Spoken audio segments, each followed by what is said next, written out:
Aceasta este femela 348610, o femelă cu origini de la Berar Daniel. Este fiică din celebru Neamțu, tata locului 1, Fond Tineret, provincial. Iar mama este o femelă de la Popa Cătălin, are origini de la Bogățean.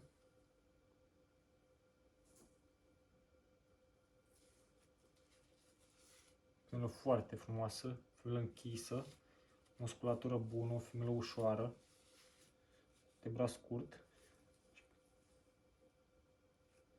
plutitoare bogate.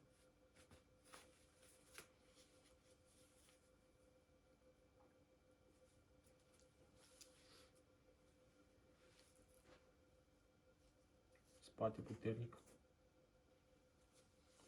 femelă care arată foarte, foarte bine.